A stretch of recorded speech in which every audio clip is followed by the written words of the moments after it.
Yo, now everybody wanna rhyme like Hove, cause I rhyme like I be rhyming in the rove, climbing in the mind like a diamond, to blind you at them shows. What up, Fight World? It's your boy Ego, and I'm back with some more boxing. Now that Jay-Z verse was on my mind because I posted it using this story. Make sure you guys follow me on social media. We're about to hit 51,000 at BOXINGEGO1. Use my link tree to directly access all of my link. I come to you today with Gervonta Davis news. I remind you of that dough, don't I? Murder ninjas, won't I? My persona. Let's get it. Ego Weight Watchers, a.k.a. Ill, where I give you a look into the fighter lifestyle, before, after, and progress pics, especially when they have an upcoming fight. Now, the remarkable thing here is Gervonta Davis's next fight has not even been officially announced or confirmed. Yet, you're seeing this man is dialed in. He is game ready, locked and loaded. And I want to show you, take you through some pictures. This is just a graphic that I made, again, for more boxing news. Can't always make a video straight away, but you guys can follow my other socials in my link tree to access all my social medias. But this is the original picture that I used, and boom, you see it. Gervonta Davis fight with Frank Martin hasn't even officially been confirmed at all. And the man, Tank Davis, is chizzy. Pause. He in shape as he sits there in the gym with Coach Calvin Ford. And, you know, he came up out the shirt. Pause. No Diddy. Came up out the shirt and he looking lean. Now, I'm going to keep saying this on my channel. You have a lot of people in boxing who it seems like it's their job to be Debbie Downers, negative Nancy's, and that's all they do. They're not really here for anything positive. When Gervonta Davis is in trouble with the law, you know, when they want to paint this narrative that he's ducking a fighter, Lomachenko or Devin Haney or Shakur or whoever, right? Tank's name, because he's the face of boxing, is plastered everywhere. As long, for those people, the toxics, right? The usual suspects, the shapeshifters, as long as it's negative Tank news and it's a negative news cycle, then they're all about it.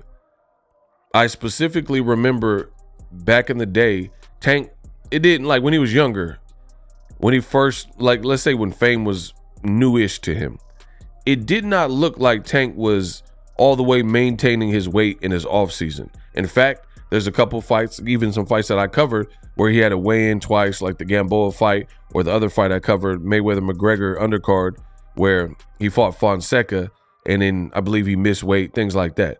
These things were glorified, although you have other people like Virgil Ortiz Jr., who's missed weight, and weight has been an issue for him. Now he's at 54. You got guys like Jojo Diaz Jr., whose weight has been a problem for him, yada, yada, yada. But it's only glorified with a black American fighter like Gervonta Davis. Again, any negative Tank news is news. Anything Tank related, good or bad, will get you clicks, you know? And some people, it's like this generation's Mayweather in the sense of if you just say negative thing and talk bad about the face of boxing, the current face of boxing, then it's like an easy way to try to siphon clicks and I guess get fans on your side, old media on your side, things like that. You see him with the winning gloves. He's lean. His fight hasn't even been confirmed. So the point I'm making is, how is it when Tank, his face was puffy, when he looks more swollen, when he wasn't managing his weight? Like he did an old interview with DJ Vlad and Vlad TV, and his face looked full and stuff. And that's all you've seen in the comments. Now, why am I the only one? Fast forward to the future.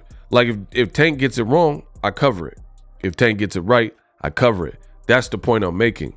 When Tank gets it right, all these people who outlined and amplified and broadcasted when he quote unquote got it wrong, whether it's the hit and run car thing or issues with his girl or 911 calls.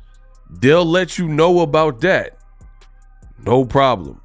But then when the man his fight has not been confirmed, and he looks like he's training almost as if he looked like he's training for an all access, a 24/7, and he's like in mid camp, which technically he probably is, but the impressive thing is his fight hasn't been announced. Some guys would just wait. They're like, man, if my next fight lined up, I'll start working after the press conference, things like that. And you've seen that. You've seen people turn up to their press conferences and they look all fat and out of shape, or they do their green screen where they and they shadow boxing for, the Showtime cameras or Amazon Prime cameras,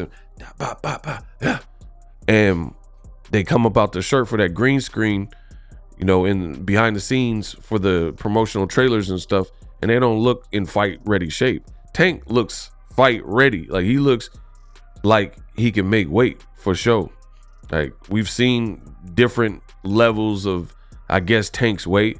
The man, he looks ready.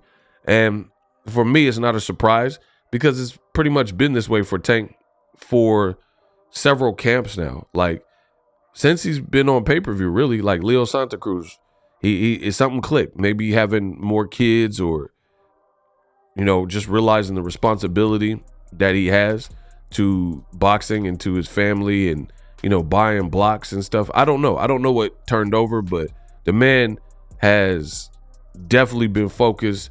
He's been tapped in, he's been locked in, and this is going to be a great fight. Frank Martin, I've also got videos coming on him. If you like boxing news, my name is Ego. I've been covering boxing over 10 years at this point.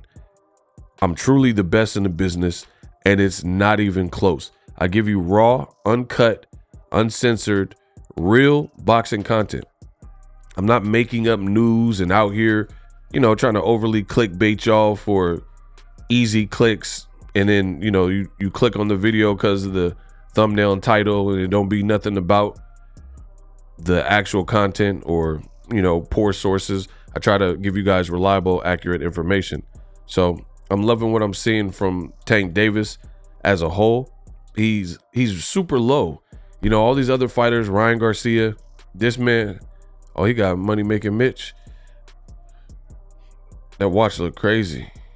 The Cartier watch. But you got people like Ryan Garcia, for instance. He literally legit has his fight announced. Fight's going to be in like 19 days or so. Happy first of the month to everybody. And Ryan Garcia can't get off the internet. He's doing, like, literally, he's doing a live stream with Dean the Great, as you guys see right here on Kick. I mean, as of recording this video, by the time y'all get this, the live stream will probably be over, So that's just kind of weird. Then you look at Tank, and he just like locked in, and he out the way. You're only seeing like what he wants you to see, which is a couple photo ops and his cameraman following him, boxing training, and that's it. So I think Tank, the big thing with Tank versus like a Ryan Garcia, and I'm not like, I don't know too much about Victorville, but Tank is from a real area. He's really from the field. Tank Davis is really from where pop off, right? He's from Bmore. I've been out there, right? I covered Tank out there, and it really go down out there. You know what I mean? So Tank, he's seen stuff at a young age, so he knows, hey, if I go left, this could happen. If I go right, this could happen. Versus like Ryan Garcia, fame's kind of new to him, and I don't know. It's just a difference. I think Tank also having more like kind of like public ups and downs and court cases and stuff like that. That just made Tank wiser. Especially last year. He had almost like his best and potentially worst year, because you could say best, he fought Hector Luis Garcia, knocked him out, made him quit. Then he made Ryan Garcia quit, knocked him out, made him quit. And the Ryan Garcia was his most successful fight to date. So Gervonta Davis had a great year boxing wise, but then outside, you know, there were some other issues where he had to spend some time in jail and arguing with the judge, and you know, a couple other things outside of the ring weren't really going his way fully. Weak messages create bad situations. That's interesting. So it was kind of like the gift and the curse. And I think Tank has just embraced all of these different ups and downs and situations. Like Calvin Ford also said that a lot of people they started with are either dead or in jail. Like they're no longer here in the streets, or they're no longer on the planet. You know what I mean? So Tank really comes from that. He comes from the mud. And I'm so happy for Tank after watching his whole career to see him like have this, like, I can't say resurgence because he hasn't lost and he was never like too far off, but just for him to like buckle down. The haters want you to lose. They want you to do bad. Like now Pitbull Cruz had a great performance. You see people saying Tank's afraid of Pitbull Cruz. Why would he be afraid of the guy he already fought and beat with one hand? You know what I mean? But people love Tank. Some people hate on Tank.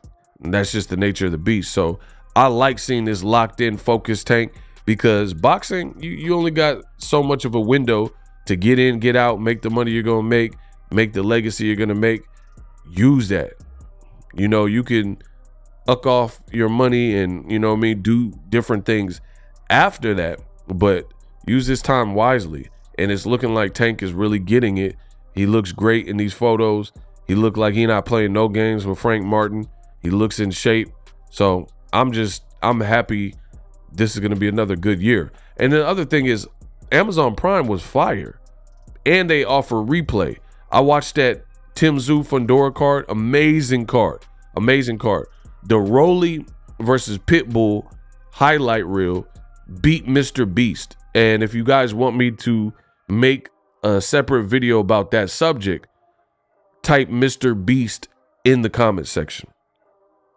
It was the #1 clip or video online. And that's a fight. That's like, it was a good fight. Pitbull did his thing. I'm not taking anything away, but that's not like boxing's very, very largest stars like Canelo and Tank and stuff like that. So to see boxing at its best, everything, there was really no blips on the telecast. It was just a great card. And one thing that PBC did extremely well with Amazon Prime, the footage was crispy, right? The camera work, all the footage, the angles, beautiful stuff. So they had a very high bit rate, high quality stuff. But way better than anybody else in the game is the pacing of that pay-per-view. I, as a fan, never felt like I was waiting too long. Like you watch some of the DAZN telecasts and I'm like, what the heck? Even Top Rank too. Some of their telecasts, it's just like Tim Bradley talking and trying to buy time. I've seen DAZN where they literally start interviewing random boxers in the crowd and, you know, these little segments. And I'm like, yo, when is the main event? When's the co-main event even happening? This PBC fight, the pacing was beautiful. It was beautiful. And I can't wait to see the bigger stars like Tank and Canelo, how those fights run, because that was the first one, you know what I mean? And we know the first one could always be the trickiest because you have to learn certain things and like what is working. You know, you might run into technical difficulties like that. I mean, just imagine me starting YouTube. It wasn't like, if I would be embarrassed about some of the videos. The technology was different back then. I didn't have the money to buy more expensive. So, you know, I wasn't like crispy with the quality. You know, I learned on the job. So all in all, that's what it is. Shout out to Tank, Ego Weight Watchers, the greatest in the business of boxing, best in the business. Let me know what you guys think.